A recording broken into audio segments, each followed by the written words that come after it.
여기에 있는 사람이 없고요. 그렇죠. 뭐 지금 거의 없다고 보시면 되죠. 예. 다들 잘들 있나? 다음에 한번 또 봤으면 좋겠다.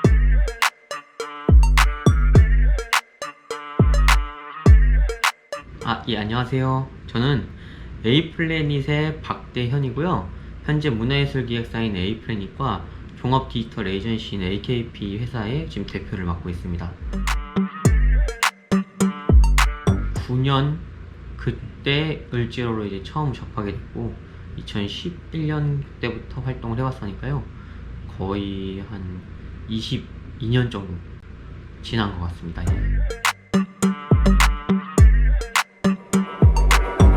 우선 을지로가 정말 참 많이 변했죠. 제가 처음에 을지로에 왔을 때만 하더라도 그때 제가 이제 전기를 배우러 처음 을지로에 오게 됐는데 조명 기기들 막 판매하고 태운상가 그쪽 가시면 막 전자제품도 팔고 을지로에 뭐 이렇게 산림동 골목 같은 경우에는 금속 제품도 이렇게 막 공업사들도 많고 막 그랬었죠.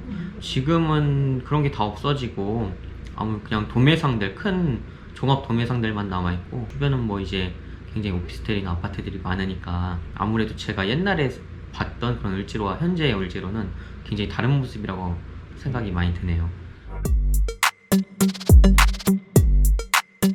그래도 옛날에는 여기가 이제 소매업자분들이 굉장히 많이 있으셨잖아요. 시간이 지나고 여기가 재개발이 되면서 많이들 사라졌지만 또 그걸 이제 찾는 분들이 계시다 보니까 중국이나 이런 데서 많이 수입하는 걸로 이제 많이 바뀌게 됐고 중국에서 대량 수입하는 이제 도매업자분들이 그 빈자리를 채워가지고 조금 이제 살아남았다고 보시면 될 것 같아요. 그래서 이제 소매업자분들은 좀 없어지고 큰 대형 숍들이 좀 많이 들어섰죠.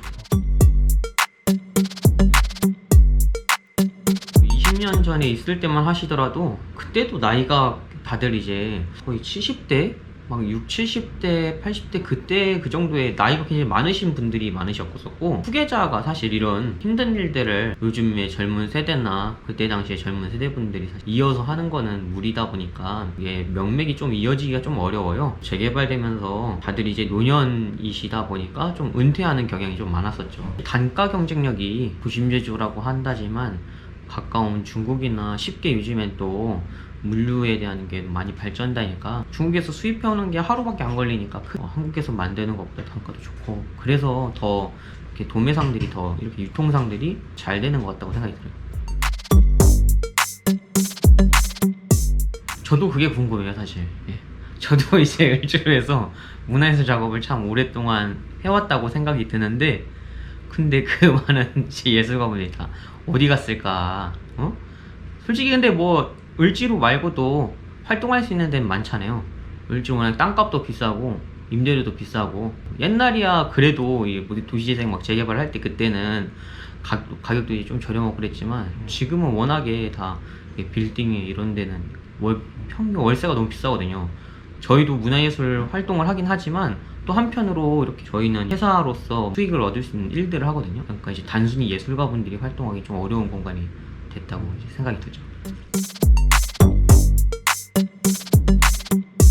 예술이라는 것 자체가 뭐 일반 시민이 즐기는 향유하는 쪽으로 이렇게 확산이 됐잖아요. 또 한편으로 그와 반발해서 전문 예술인에 대한 엘리트주의 좀 더 이제 강해져서 오히려 잘 된 거라고 생각이 들기도 하고 예술가들을 더 잘 해주고 뭐 아마추어 예술가분들도 굉장히 폭이 넓어지고 좋은 방향으로 흘러가고 있다고 생각이 듭니다.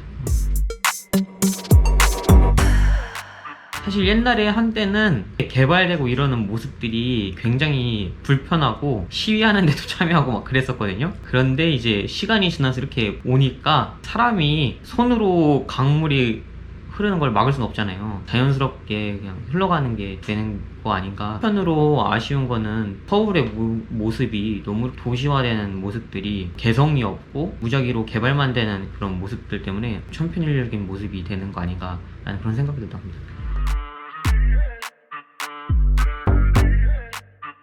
옛날에 세운 대림상가라고 있었던 데에 큰 지식산업센터가 있어요.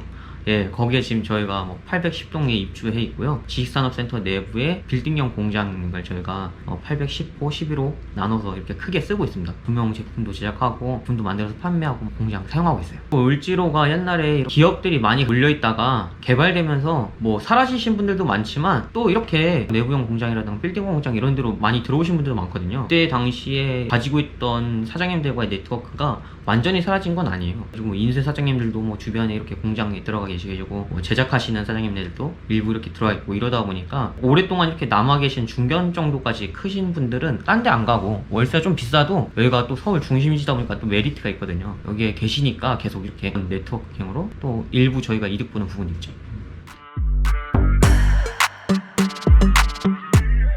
저희가 야간 관광 솔루션을 개발을 해가지고 전국에 몇 개 지점을 오픈을 했었어요. 테마파크가. 그게 좀 성공을 좀 해가지고 오스트레일리아랑 터키랑 이런 데다가 지점을 좀 오픈을 하고 있습니다. 저희가 미디어아트 그리고 이런 야간 관광 솔루션 자체를 생각해낸 계기가 을지로에서 저희가 이렇게 활동을 해왔었기 때문에 그런 것도 아이디어 떠오르고 백남준 작가님, 이정성 마스터님 이런 분들의 영감을 또 받아가지고 저희가 이렇게 활동을 해왔기 때문에 앞으로도 이제 저희가 하고 있는 일 잘 돼가지고 돈 좀 많이 벌었으면 좋겠고요. 저희 사업도 성공하고 저희가 또 많이 후원을 하고 있어요. 작가들을. 이원경 작가라고 있는데 제가 또 후원을 막대하게 하고 있어가지고 좀 잘 나갑니다. 요즘에 또 많이 벌어야 또 많이 후원도 해주고 예술계에다가 이렇게 기부도 하고 그럴 수 있으니까요. 사업이 잘 됐으면 좋겠네요. 요즘 이제 예술계 지원이 모든 사람한테 다 조금씩 넓게 지급하는 게 트렌드잖아요. 근데 이제 저는 오히려 역으로 엘리트주의처럼 차라리 좀 빡세게 몇 명한테 진짜 잘하는 사람들한테 집중적으로 육성하는 방식을 쓰면 또 좋지 않을까라는 생각을 합니다. 예, 너무 막 평등하게 가고 이러다 보니까 오히려 거기서 이제 문제점이 발생하는 부분도 있는 것 같아요. 예, 진짜 괜찮은 작가들은 세계적으로 성장할 수 있게 좀 집중 지원을 해서 좀 제대로 지원해서 좀 이렇게 코스를 밟아갈 수 있는 지원 정책이 좀 있어야 되지 않나 라는 그런 생각을 좀 많이 했습니다. 이렇게 여태까지 이렇게 지나오면서 기억나던 사람들, 그런 사람들한테 인사나 한번 하고 싶네요. 다들 잘들 있나? 다음에 한번 또 봤으면 좋겠다 이런 생각이 듭니다.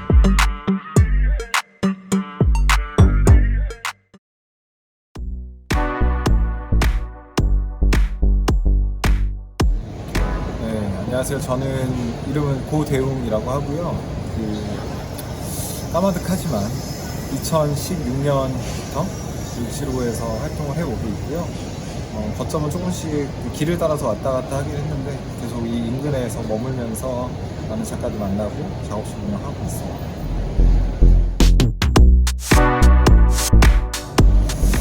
제가 을지로 처음 온 해부터 변화들이 많이 시작이 됐었고요. 공중 보행교를 잇는다면서 생산의 축을 잇기 시작했고 그 이후로는 이 인근이 개발이 되기 시작했습니다. 가장 많이 변한 거라고 하면 물리적 변화들이 좀 많이 있는데 공통적으로 그때도 그렇고 지금도 그렇고 예술가들이 좀 많이 이 지역에서 활동하고 있는 상황입니다. 그리고 여전히 한쪽 구석에는 원도심의 모습도 좀 간직하고 있는 곳이기도 하고 많이 바뀌긴 했죠. 많이 바뀌고 교통수단도 많이 바뀌고 그리고 사람들이 도시에 대한 태도도 많이 바뀌었는데 그때 2012년, 21년 정도부터 이쪽에 재개발이 본격적으로 시작이 됐었고 근대 건축 가옥들이 많이 있었다면 2020년, 19년 기점으로 생겨났던 개발 때문에 아파트도 많이 생기고 대형 현대 건축물들이 많이 생기긴 했습니다. 일부는 불행인지 다행인지 여러 법적 문제들 때문에 이해관계들이 얽혀가지고 개발이 안 된 블록도 있는 게 사실이고요. 그리고 세운상가 라인은 너무 많은 이권들이 얽혀 있어서 여전히 개발이 안 되고 모습을 유지하면서 보수를 해나가고 있는 중입니다.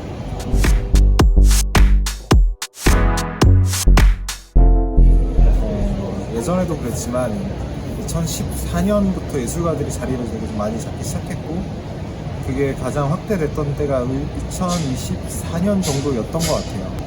그 이후로 개발이 좀 많이 진행이 됐거든요.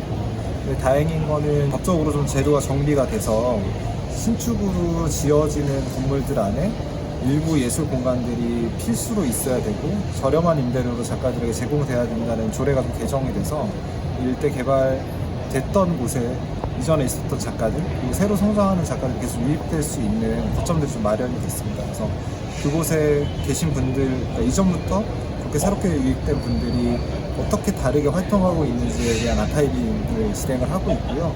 그리고 이분들이 대외적으로, 전국적으로 또 이제 국제적으로 활동을 하고 계세요. 그래서 그분들하고 같이 협업할 수 있는 것도 좀 많이 만들어가고 있습니다.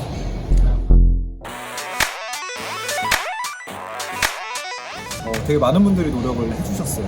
그 예술을 보는 관점이 좀 많이 달라졌는데, 그러니까 예를 들면 가로수도 옛날에는 나무 한 그루씩 심는 가로수였다가 2010년대 후반, 2020년대 초반에 그 가로수를 중심으로 식물분을 같이 심어야 그 비를 모으는 효과나 그리고 생태계가 곳곳으로 이제 도시 안에 연결될 수 있다는 여러 연구 결과 끝에 도시의 녹지를 대하는 정책이 바뀌었었거든요. 근데 그렇게 봤던 관점이 문화예술 쪽에도 적용이 되기 시작했어요.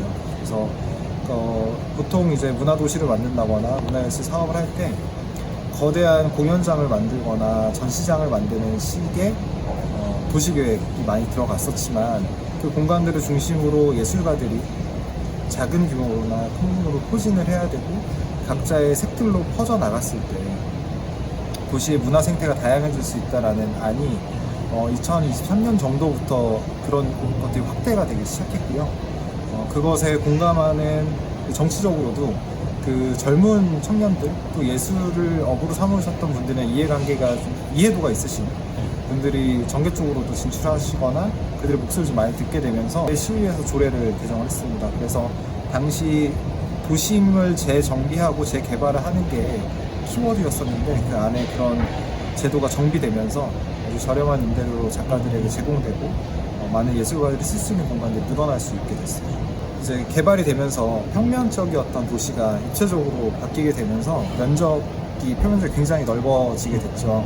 이번에 생겼던 그런 조례들이 좀 계속 개정이 되어 나갔는데 처음에는 한 층만 일부 지하 저 아래 구석으로 이제 시작을 했었습니다. 이 효과가 그 입주한 기업들과 예술가 간의 시너지가 나기 시작하면서 매 층에 예술가들이 입주할 수 있는 공간을 좀 마련하는 것으로 법적 제도가 좀 정비가 됐어요. 그래서 사실 물리적인 공간을 예전에 우리 공모 사업을 원시적으로 공모를 통해서 뽑고 했었었는데 그런 제도보다 지원하는 자, 원하는 자, 자기 작업에 맞는 성향에 맞는 곳이라면 누구든 지원할 수 있게 좀 제도가 정비가 됐습니다. 물리적인 공간이 확대가 된 만큼 그리고 그 건물에 어떤 기업이 있느냐에 따라서 작가가 선택해서 들어갈 수 있게끔 원하는 기간도 자기 정할 수 있게끔 정비가 됐어요. 이게 모든 게 만족스러울 수는 없는데 도심에 있다 보니까 여러 가지 자신이 감수해야 될 것들도 사실은 있습니다. 건물마다 좀 컨디션이 다 다른데 수화물을 크게 올릴 수 없는 건물들도 있거든요. 그래서 돌을 깎거나 용접을 하거나 해야 되는 작가들은 좀 한쪽에 몰려 있어요. 그 외에는 이제 페인팅이나 디자인 작가들 좀 사진을 하시는 분들은 좀 더 가볍게 움직일 수 있는 분을 여러 층에 포진이 되어 있지만 무거운 것들을 다루셔야 하는 분들은 1층 혹은 2층 지하 이런 식으로 포진이 되어져 있거든요. 그래서 조금 더 자신이 쓰는 툴 때문에 좀 물리적인 한계가 있는 것들도 있고 도심에 있다 보니 유지 비용이 좀 더 들죠. 그런 한계들은 있지만 작업을 그 공간에서 하는 것이 예전에는 자기 작업 공간을 마련하기 위해서 무척 애를 썼던 시절이 있었죠. 그거에 비해서는 아주 작업의 질이나 환경이나 만족도가 높아져 있는 상황입니다. 을지예술센터를 운영할 당시에 저희 같이 운영했던 팀들끼리 을지로에 있는 예술공간을 어떻게 부를 수 있을까에 대한 고민을 한 적이 있어요. 그 고민을 왜 하게 됐냐면 그 전까지는 이제 갤러리나 전시장, 공연장 그래서 순수하게 예술이 있고 그 공간에 있고 향유할 수 있는 로스터 예술 공간들이 존재했었는데 각각의 예술가들이 예술을 하면서 살아남기 위한 방법으로 도심 안에서 자기 작업실의 일부를 카페로 열기 시작했고요. 그것도 처음에 카페라는 공간을 열어야지라기보다 자기 작업실을 만들고 친구들을 초대하는 과정에서 점점 카페화 되거나 아니면 바화 되거나 음료를 파는 공간화되거나 하는 일들이 벌어지기 시작했어요. 2017년쯤에 그런 현상이 좀 많이 벌어졌고, 근데 예술 공간을 운영하면서 자신 상업행위를 영위하는 공간들이 늘어나게 돼서 저희가 예술기능 공간이라고 이름을 지었었고요. 그것들을 을지예술센터라는 공간에서 한 번씩 이제 구슬을 깨워서 보여드리는 작업을 2021년과 2022년에 했었고, 그 이후로는 이제 민간의 예술가들이 더 확장시켜 나갔습니다. 그때 쌓였던 데이터, 그 도심 안에 예술가들의 존재가 얼마만큼 문화 향유의 가능성을 열어주는지에 대한 제도적인 검토가 이루어질 수 있는 계기가 있어요. 그래서 그것을 기점으로 운이 좋았던 거는 이 안에 있는 예술가들이나 기획자들이 되게 정치적으로 유능한 사람들이 있었어요. 구의원, 시의원, 국회의원, 구청장, 재단 사장 분들과 같이 이런 걸 논의할 수 있는 장을 계속 만들어 나갔고, 그런 것들이 연이어서 제도로 좀 정착이 되게 됐습니다. 그래서 도심을 정비하고 낙후된 건물을 이제 보수하고 개발하는 것은 자본주의 국가에서 되게 어쩔 수 없는 흐름이긴 했었어요. 그래서 굉장히 많은 부를 만들 수 있는 방법이기도 했고, 그래서 그 거대한 자본의 흐름이 도심을 관통하더라도 어떤 것을 지킬 거냐에 대한 문제 속에서 문화예술이 계속해서 존속할 수 있게 해야 된다라는 거. 그렇게 돼야 강남의 테헤란로 같이 빌딩 건물들이 많은 속에서도 그냥 차가운 도시가 되지 않고 향유할 수 있는 문화가 점점 많아질 수 있다라는 것이 모두의 공감대가 형성이 됐습니다. 그래서 그게 제도화 되게 돼서 오늘까지 오게 되었습니다. 제가 흡족해하는 부분은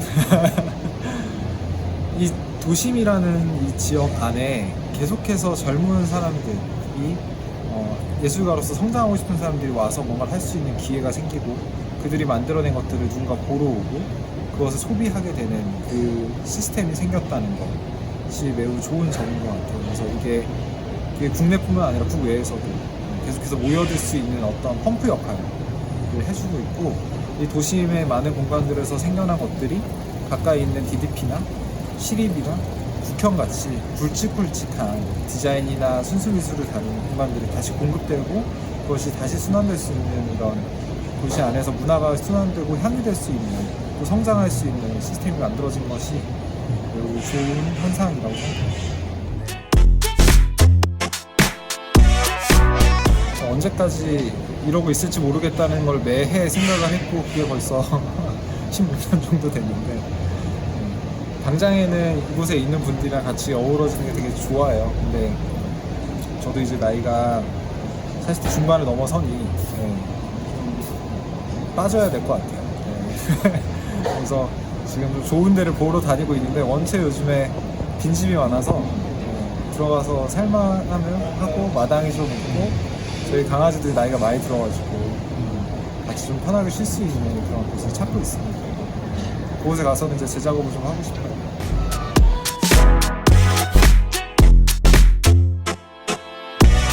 그게 중요한 지점인 것 같습니다. 네트워크가 유지가 어떻게 되는지가 중요한 것 같은데, 저 을지로에 있는 네트워크는 되게 느슨해요. 세력이 되거나 좀 가불이 되거나 하는 거 없이 각자가 이렇게 존재하고 서로 느슨하게 연대해서 같이 할 수 있는 프로젝트는 하고, 또 아니면 따로 활동하고 하는 것들이 되게 자유로워서 좋았고, 그것이 아주 느슨하게 유지되고 있습니다.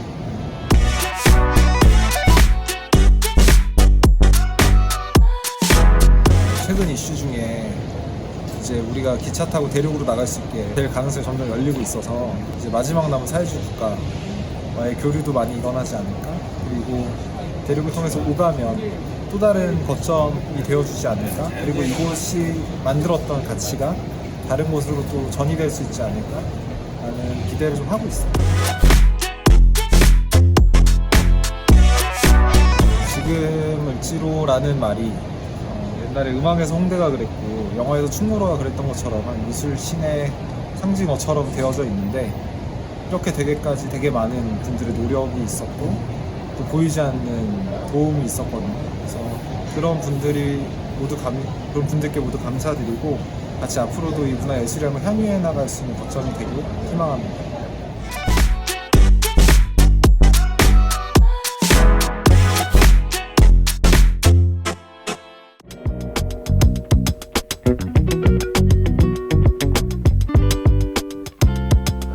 네, 저는 문규린 큐레이터라고 하고요.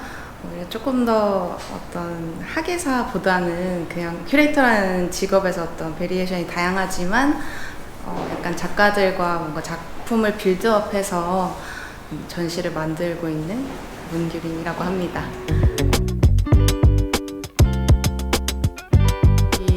계속 어떻게 이 일을 하고 있게 됐지만 되게 이 일이 너무 재밌어서 그만둘 수 없는 그런 직업이라고 생각해요. 되게 지금의 작가들은 굉장히 현실을 더 들여다보지 않는 것 같아요. 제가 10년 전에 이 일을 시작할 때보다. 그때도 좀 더 현실의 어떤 테마를 두고 작업을 하는 작가들을 저는 많이 찾아다녔는데 지금은 오히려 너무 현실이 불안정하기도 하고 현실을 더 들여다보기가 힘들어서 더 다른 세상의 이야기들을 많이 하고 계시더라고요. 그래서 좀 더 진짜 리얼리티가 있는 작업들은 더 희귀해지고 소중해진 시기라고 생각합니다. 제가 옛날에 돌아보면. 저는 서울의 성수에서 활동하고 있습니다. 저 공간을 현재는 운영하고 있진 않고 여기저기 그러니까 일이 있을 때마다 찾아다니기도 하는 그런 상황입니다. 어떤 공간을 가지고 유지하기가 혼자서는 굉장히 힘든 일이어서 네, 그렇게 됐네요.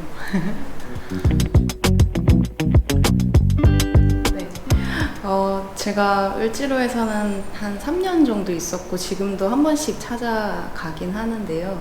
저는 사실 부산에서 왔어요. 2019년에 서울로 오게 되면서 이런 큐레이터 활동들을 하게 됐는데 을지로는 제가 타지인으로 봤을 때 막연히 뭔가 특별한 곳이고 뭔가 사람들이 몰리는 곳인데 하지만 시간이 오래 지나도 주류가 되지 않는 되게 특이한 곳이었거든요.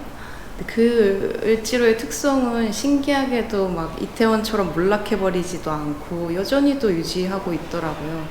근데 다만 제가 그때와 지금을 봤을 때 지금은 조금 더 그때보다는 풍광 자체는 비참해진 것 같아요.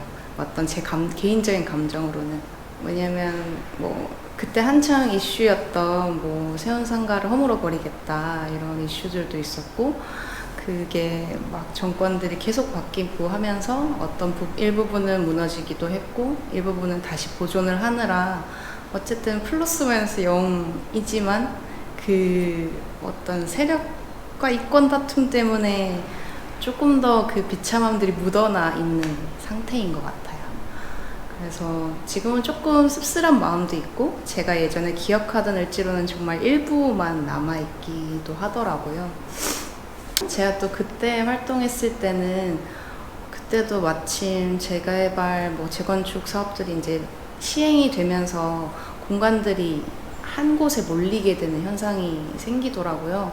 마침 제가 있었던 을지예술센터 인근으로 전시 공간들이 몰리면서 저희가 조금 더 거점으로 보여지는 그러길 바랬으나 정말 실제 그런 상황들 때문에 거점으로 보여지는 기대 효과를 달성했다 이런 느낌이 들기도 하고요. 그래서 그런 현상들 때문에 저희가 마지막 연도에는 이 공간들을 한번 다 묶어서 여기 이런 공간들이 있어 알리는 행사도 한번 했었어요.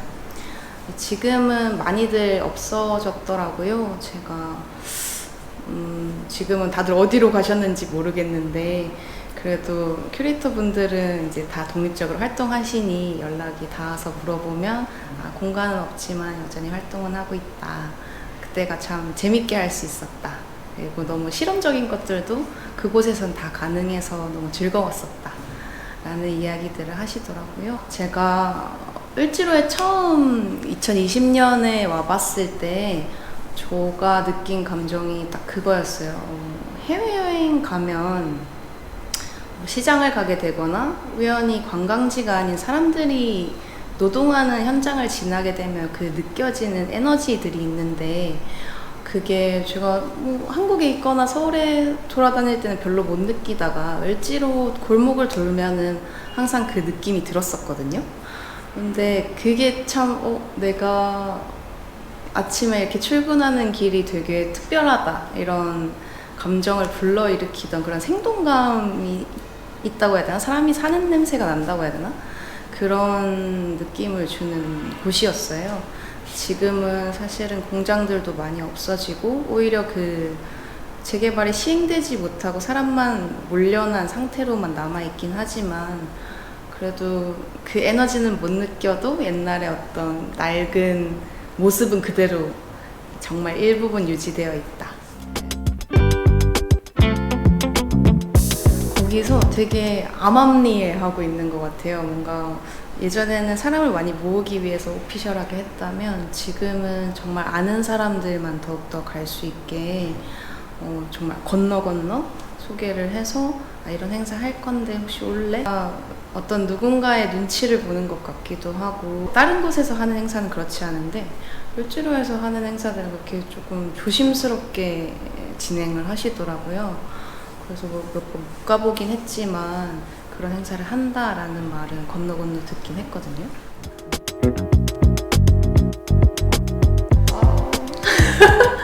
지금 되게 다양한 행보를 걷고 있는데요. 고대용 작가님은 그 구의원을 한 1년 정도 하시다가 지금은 이제 그런 의회라고 해야 되나요? 그 의회 활동을 하시더라고요. 이 빈 공간 이대로 둘 거면 여기 예술가들한테 공간을 줘라. 이런 식으로 목소리만 항상 내고 계시기도 하고 여전히 작업을 을지로에서 하고 계시더라고요. 또 박지인 큐레이터는 이제 워낙에도 아트앤테크 관심 있으셨던 분이어서 을지로에 되게 좋아하셨는데 지금은 완전 하이 테크놀로지로 해서 막 작가들이랑 작업을 하고 계시더라고요. 그리고 저희 이제 다른 팀원분들은 중구 안에서 행정 일을 하면서도 그래도 이 도시가 어떻게 흘러가고 있는지에 대한 연구랑 기록을 하고 계시더라고요. 이제 저는 지금 10년이 지나면서 이제 정권이 2번 바뀌어가지고 그래서 플러스 마이너스 0이 됐다고 생각해요. 어떤 하나의 정권이 10년 정도 자리 잡아서 여기를 활성화 만들지 않으면 그냥 결국 마저 하던 철거도 진행되고 그냥 여기는 빌딩 숲이 되어버릴 거예요. 그렇게 된다면 더 이상 우리는 을지로 얘기를 하지 않게 될 것 같아요. 지금이라도 요만큼의 부지라도 남아있어서 우린 추억할 수 있고 그때가 그랬고 그걸 상상해 볼 수 있는데 우리가 옛날에 이랬어 들을 좀 생각해주는 정치인들이 들어와서 그거를 다시 부흥시켜 준다면 뭔가 외국의 어떤 사례들처럼 빌딩 숲에 둘러싸인 약간 분지처럼 예술가 마을이나 아니 예술가 마을은 조금 촌스럽지만 예술이 조금 이 도시 속에서 생동할 수 있는 그런 환경이 되지 않을까? 하지만 저는 그 이전에도 어떤 공간 지원 사업들을 했었거든요. 2-3년 안에 뭔가를 빡 만들어낼 수 있는 건 없단 말이에요. 그러니까 지속성을 볼 수 있는 어떤 부분은 예술가한테 독일 수도 있지만 계속 항상 고정적인 월급처럼 뭔가 지원을 해주는 그런 제도가 있었으면 좋겠다가 하나 있고요. 그리고 그 제도 속에서 내가 만약에 나 이제는 독립할 수 있어 라는 사람이 생긴다면 그때는 그 다음에 사람이 들어오고 물론 여기에서 뭐 악용들은 차치해 두더라도 그런 어떤 약간 순환할 수 있는 아니면 지속할 수 있는 그런 제도가 있었으면 좋겠다. 그때 정말 별스러웠던 것 같아요. 그 뭔가 골목에서도 막 전시를 하고 말도 안 되는 환경에서 작가님들한테 막 죄송합니다 얘기를 해가면서 뭔가 그 을지로에서 한번 사건을 만들어 보고자 그때의 기억이 정말 지금은 다시는 못 올 그런 순간들이었다는 생각이 들어요. 엄청 열정적이고 에너지가 넘치는 그 여성인 박지인 선생님과 언제나 차분함을 유지하고 하지만 또 분위기를 부드럽게 만들려고 했던 남성인 고대용 선생님 만나서 그때 우리를 함께 좀 묶어주고 이끌어줬던 그 순간들이 되게 다양한 에너지가 만나서 재밌는 것들을 해볼 수 있는 시간이었어서 너무 여러분들한테 고맙고, 언젠가 을지로가 아니어도 우리가 어떤 다시 사건을 만들 수 있는 그런 기회가 생긴다면 우리 꼭 다시 만나기로 해요.